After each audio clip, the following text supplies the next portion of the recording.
पश्चिम Asia में एक बार फिर युद्ध के बारूदी शोले भड़क गए हैं। 21 दिन पहले सीज फायर पर जो कागजी समझौता हुआ था वो अब बम और मिसाइलों के धुएं में उड़ चुका है। दुनिया इस वक्त एक साथ दो सबसे खौफनाक और ऐतिहासिक तस्वीरें देख रही है। एक तस्वीर ईरान के सुप्रीम लीडर है अयातुल्ला अली खामेनेई के जनाजे की है। लोगों का जन सैलाब उमड़ रहा है और ठीक उसी वक्त दूसरी तस्वीर जो आई है वो ईरान और खाड़ी देशों से आ रही है, जहां अमेरिका और ईरान के बीच डायरेक्ट मिसाइल वॉर शुरू हो चुका है।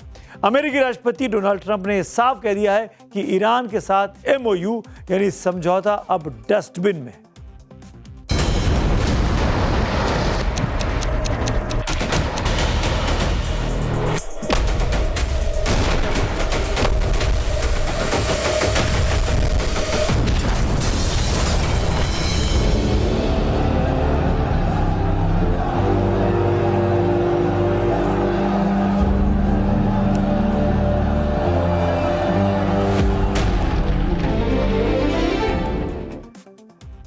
इस खबर पे आगे बढ़े हैं, लेकिन उसके पहले एक बड़ी खबर आ रही है। ब्रेकिंग न्यूज है, अंकारा से खबर आई है। अमेरिकी राष्ट्रपति डोनाल्ड ट्रंप ने नेटो समिट के दौरान कहा कि अमेरिका आज रात ईरान पर फिर से बड़े हमले कर सकता है। इससे पहले ट्रंप ने साफ कर दिया था कि ईरान के साथ हुआ सीज फायर और समझौता अब पूरी तरीके से खत्म हो चुका है। ट्रंप ने दो टूक शब्दों में ऐलान किया, अब ईरान के साथ कोई कूटनीति, कोई बातचीत नहीं की जाएगी। ईरान के साथ बातचीत करना सिर्फ समय की बर्बादी है। सुनिए क्या कहा राष्ट्रपति ट्रंप ने। ट्रंप के बयान से साफ है कि महीनों की माथापच्ची और 14 शर्तों वाला शांति समझौता 28 दिन भी नहीं टिक पाया। सीज फायर की स्याही सूखने के पहले ही अमेरिका ने ईरान को फिर से युद्ध की आंख में झोंक दिया है। अमेरिका ने इसे एक्शन का रिएक्शन करार दिया है। ऐसे में सबसे बड़ा सवाल यह है कि क्या ईरान इस नई चोट के बाद फिर से जान की बाजी लगाएगा?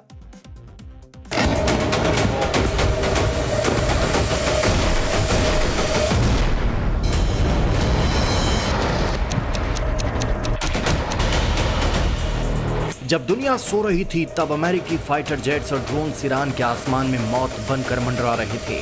अमेरिका ने ईरान की कमर तोड़ने के लिए एक साथ 80 से ज्यादा सैन्य ठिकानों को टारगेट किया।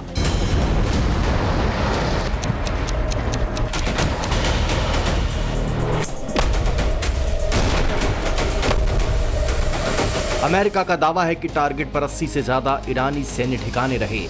इनमें ईरान के air defence system, coastal surveillance system को तबाह कर दिया गया। दावा यह भी है कि ईरान के ताज़ा हमलों में जमीन से हवा में मार करने वाली मिसाइलें और एंटी शिप क्रूज मिसाइलों के डिपो भी तबाह हुए हैं। इतना ही नहीं, ड्रोन लॉन्च साइट्स और IRGC की 60 से ज्यादा मिलिट्री बोट्स को भी नुकसान पहुंचा है। अमेरिकी सेंट्रल कमांड यानी सेंटकॉम के मुताबिक ये भीषण एयर स्ट्राइक होर्मुज स्ट्रेट से गुजर रहे 3 मर्चेंट शिप्स पर हुए हमलों का सीधा और सटीक जवाब है। अमेरिका का दावा है कि इन्हीं ईरानी सैन्य ठिकानों का इस्तेमाल मर्चेंट शिप्स पर हमलों के लिए किया जा रहा था और इस हमले का सीधा आदेश आया था अमेरिकी राष्ट्रपति डोनाल्ड ट्रंप की तरफ से। ट्रंप के तेवर बता रहे हैं कि अमेरिका अब रुकने वाला नहीं है, लेकिन ईरान ने भी इस बार झुकने से इनकार कर दिया है। जैसे ही ईरान के रडार और मिसाइल सिस्टम्स पर अमेरिकी बम गिरे, ईरान की इस्लामिक रिवॉल्यूशनरी गार्ड कॉर्प्स यानी IRGC ने अपना बारूदी पिटारा खोल दिया। निशाना ईरान में नहीं बल्कि उन देशों में मौजूद अमेरिकी बेस पर लगाया गया जहां से अमेरिका मिडिल ईस्ट को कंट्रोल करता है, यानी बहरीन और कुवैत। ईरान का दावा है कि बहरीन और कुवैत में 85 से ज्यादा अमेरिकी ठिकानों पर हमले किए गए। बहरीन में अमेरिकी 5th फ्लीट का हेडक्वार्टर और शेख ईसा एयरबेस पर ड्रोन हमला किया गया, जबकि कुवैत के अली अल सलेम एयरबेस पर स्ट्राइक किया गया। वहीं बुशेहर प्रांत के खोरमोज में अमेरिकी MQ-9 ड्रोन मार गिराया गया। कुवैत और बहरीन में लगातार वॉर सायरन बज रहे हैं। बहरीन के गृह मंत्रालय को लोगों से छिपने और सुरक्षित स्थानों पर जाने की अपील करनी पड़ी।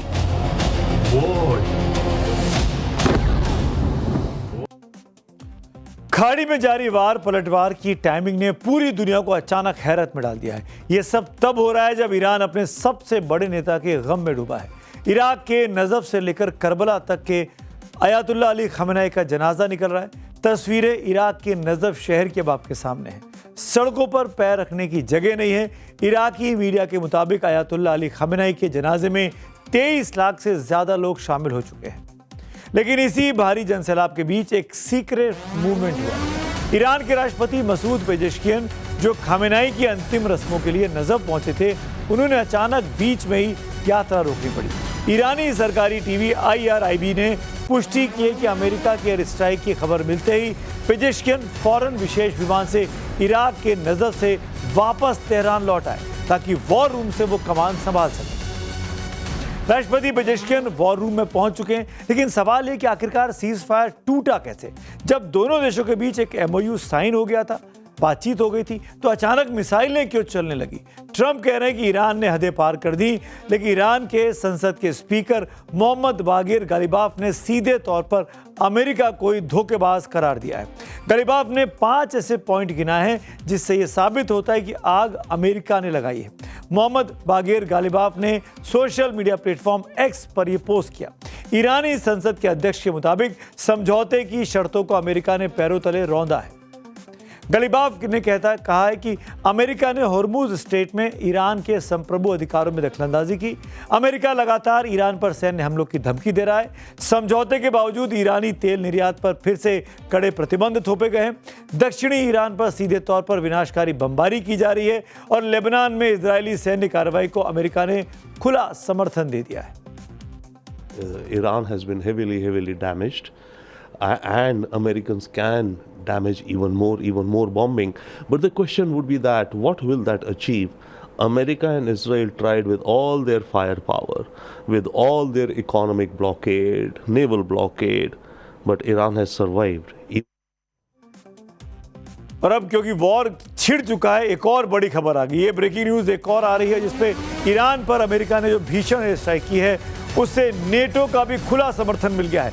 तुर्की के अंकारा में नेटो का शिखर सम्मेलन के दौरान मीडिया के सवालों के जवाब में नेटो के सेक्रेटरी जनरल मार्क रूटे ने कहा कि ईरान पर अमेरिकी हमला जरूरी था। रूटे ने साफ तौर पर ईरान को जिम्मेदार ठहराते हुए कहा ईरान लगातार सीज फायर का उल्लंघन कर रहा था, जिसके बाद अमेरिका की यह कार्रवाई जरूरी हो गई थी। सुनिए क्या कुछ कहा नेटो के प्रमुख ने।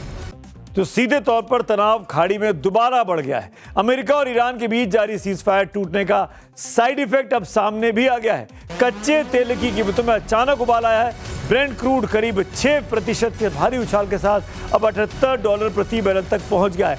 भारत समेत ग्लोबल शेयर बाजारों में आज अफरा तफरी का माहौल रहा।